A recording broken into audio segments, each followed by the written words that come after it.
Halo semuanya, saya Yonatan Penadelanu dengan NIM C2357201033 dan saya dari kelompok 8 yaitu kelompok Starbucks.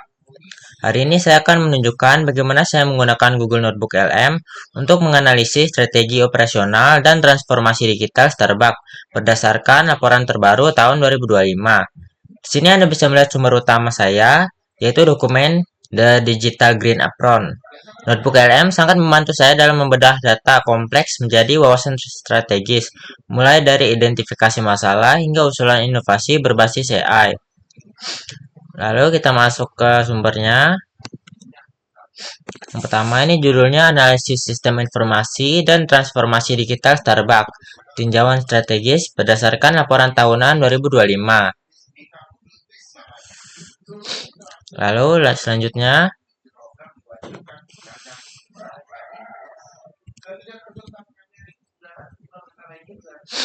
pertama mari kita lihat profil sistem informasi Starbucks. Notebook LM mengidentifikasi bahwa Starbucks memiliki arsitektur berlapis yang sangat kuat, yaitu yang pertama layer 1 front end melalui aplikasi Starbucks, reward dan mobile ordering. Terus yang kedua layer 2 store operation menggunakan sistem POS global yang real time. Yang ketiga atau layer 3 yaitu backend, fokus pada manajemen rantai pasok dan tata kelola TI terpusat.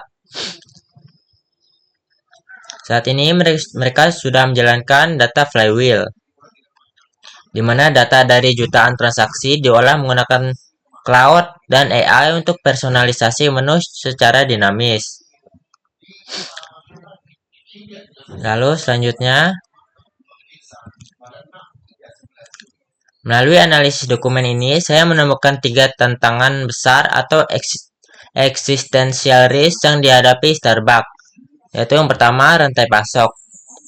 Ada gangguan logistik global dan anomali cuaca ekstrim yang mengancam stok biji kopi. Terus yang kedua, sumber daya manusia.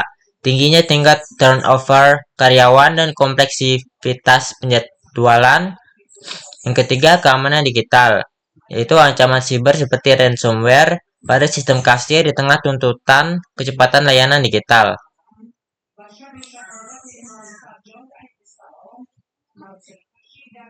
Lalu selanjutnya,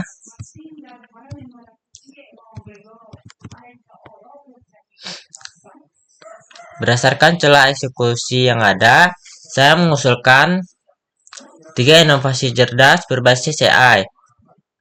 Yang pertama, AgriChain AI Guardian, yaitu solusi ini menggunakan machine learning dan data satelit untuk memprediksi gagal panen serta melakukan rerouting logistik secara otomatis melalui badai terjadi. Yang kedua, Smart IoT Barista Assistant, yaitu mengintegrasikan sensor IoT pada mesin kopi untuk memprediksi maintenance.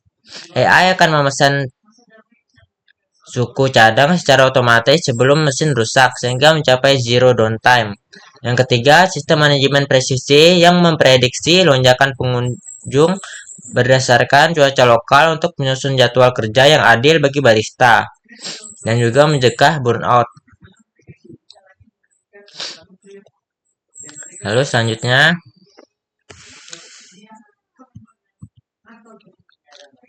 ini ada inovasi pertama, AgriChain AI Guardian. Inovasi kedua, Smart IoT Barista Assistant. Dan inovasi ketiga, Aura AI Workforce Optimizer.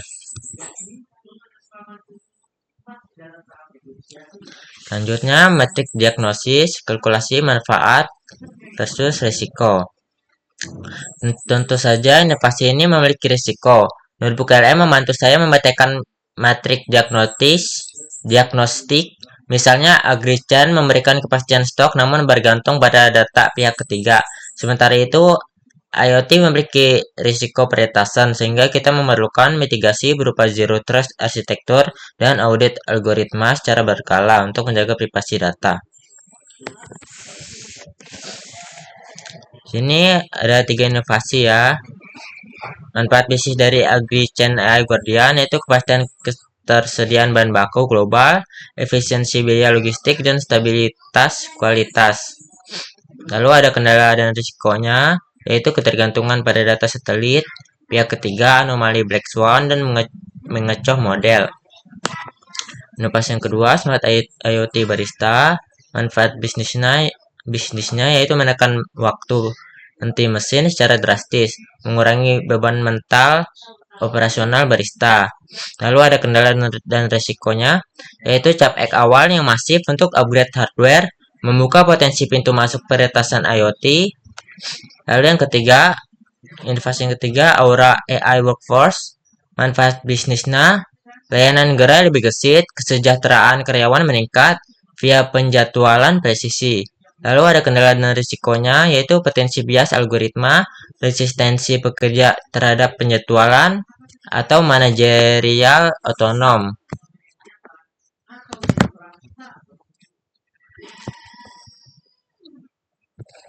Selanjutnya,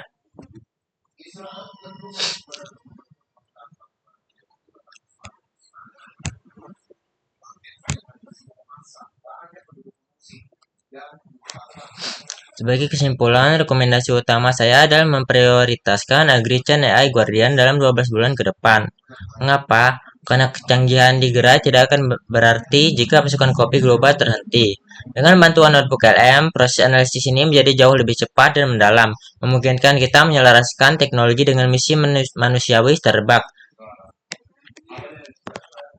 Sini juga ada peta jalan eksekusi deployment 12 bulan seperti yang saya jelaskan tadi, yaitu kuartal 1-2, yaitu untuk fase akuisisi, pemasangan sensor cuaca pihak ketiga dan agregasi data satelit di klaster perkebunan kopi utama di Amerika Latin dan Afrika, yaitu kuartal ketiga fase pembelajaran, yaitu pelatihan model machine learning menggunakan klaster enterprise analytics internal untuk mencocokkan data iklim dengan logistik historis.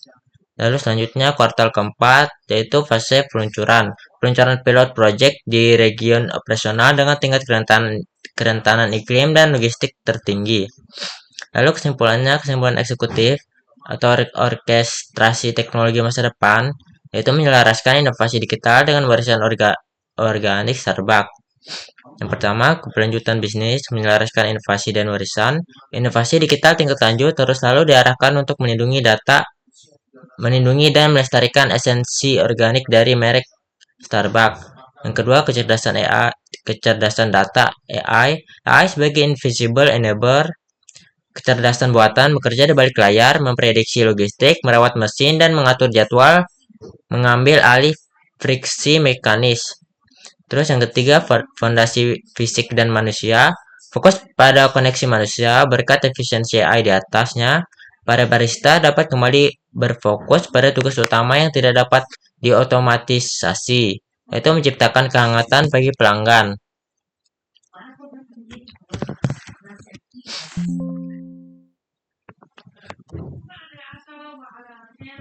Dengan bantuan notebook LM, proses analisis ini menjadi lebih cepat dan mendalam, memungkinkan kita menyelaraskan teknologi dengan misi manusiawi Starbucks. Sekian analisis saya. Terima kasih.